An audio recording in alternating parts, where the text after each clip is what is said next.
Hey, beautiful souls. Welcome to Lex TV, where flavor meets soul. My name is Annie B, and in today's video, I am showing you guys how I made a delicious Chinese 5-spice New York strip steak cooked to perfection and some Jamaican pepper shrimp. This was such a nice pairing. It was zesty, spicy, sweet, a little bit of sweet, a little bit of this, a little bit of that, a little bit. It was just extra delicious, you guys, and the steak was cooked perfectly medium. Such a great meal. So anyway, ain't nothing to it but to get into it. So let's get into this recipe.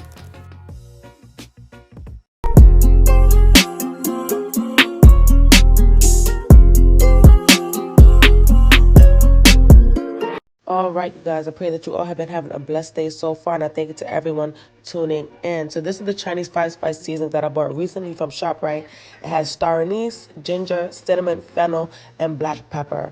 All of these flavors balance out these Chinese fundamental cooking styles and flavors, all right? So we're going to go ahead and put that on both sides. Then we're going to add some black pepper, both sides, season your steak on both sides, you guys. Black pepper, salt, and garlic powder. All right, so we have the Chinese 5-spice, black pepper, salt, and garlic powder. And that's going to also create a very nice crust on our New York strip steaks. I love steak. Let me know down in the comments if you love steak. Okay, I'm a meat girl. I love big steaks too. Now, the initial picture that I posted, that was a T-bone, but then I went back to the store and I got these really nice New York strips. It was like 3 of them for $26, which I thought was a really good price. Lexi picked out this pack. Can you believe it? Little sissy Lexi picked out this pack. So yeah. I'm going to go ahead and season that up. And then we're going to sear this in a skillet on medium heat. Let your oil get really hot first. So put it on medium heat. Let it get really hot till you almost can see a little smoke coming out of the oil. And then you're going to go ahead and place your steaks in there, because then that way it creates the nice crust.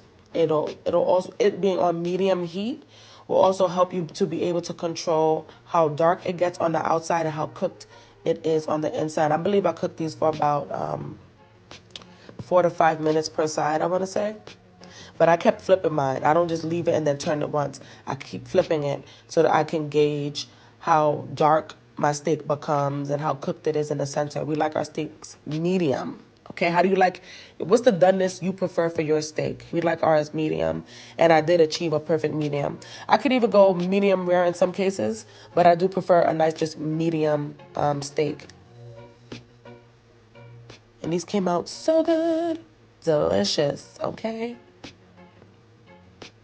I remember back in the day, I used to go to Applebee's a lot. I used to get steak and shrimp, and I used to get the steak well done. Listen, I was chewing that steak till I made it back home. Do you hear what I'm saying?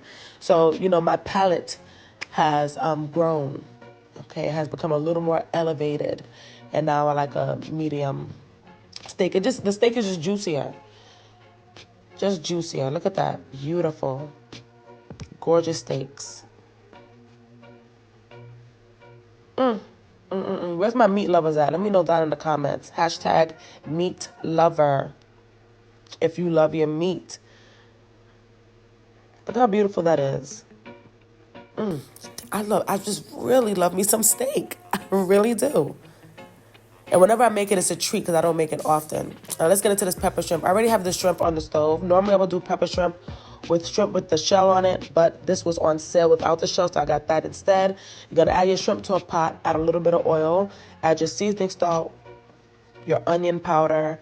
We're going to add some paprika. Oh, I said paprika, but actually that's crushed red pepper flakes. What am I talking about? Crushed red pepper flakes. Then we have some ground allspice. And then we have some thyme. I finally caved and bought some dry thyme because I bought organic thyme as well. But I finished it so fast. I said, you know, let me get this as well. And then I squeezed a little lime juice. You want that little bit of zest and freshness from that. And here we have loads of Scotch bonnet pepper, some cilantro, and some minced garlic. All right, this is such an easy shrimp preparation. But when I say the flavor on these bad boys, so good. The flavor was just amazing, amazing, amazing. I love the taste of Scotch bonnet, or even habaneros if you can't get Scotch bonnet, but it has a certain flavor to it. Each pepper has a different flavor, and I biasly love this. Peppery, zesty, Just such a nice shrimp dish, some Jamaican pepper shrimp. And like I said, normally I would do it with the shell on, but these were on sale, and I like a good bargain. And then it's just time to plate up. Or just clean around the plate to make it look extra presentable. Let me know once you see this all plated up. I know you saw it in the intro as well. But let me know if you would order this at a restaurant. Okay, let me know down in the comments if you will order this. I think it just came out immaculate. And such a simple plating too. It's clean, it's fresh, it's no razzle dazzle, just clean, nice, delicious flavors. So good. And then a little garnish of cilantro over the top and some lime wedges. And that's it. And the steak was seasoned so good. I promise you, you don't need no sauce. You don't need no sauce. It was seasoned to perfection, and it was nice and juicy. So when you cut into it and you hear the juices that runs out of it, you just take the meat and you put it back in the juices, and then you just cooked to perfection. So good. My. I hope you guys enjoyed this video, and I thank you all for tuning in. Yes, I do. Again, let me know how you like your steak done in the comments below, and let me know if you would order this from a restaurant. Okay, your girl Annie D is out. Thank you guys. God bless and peace.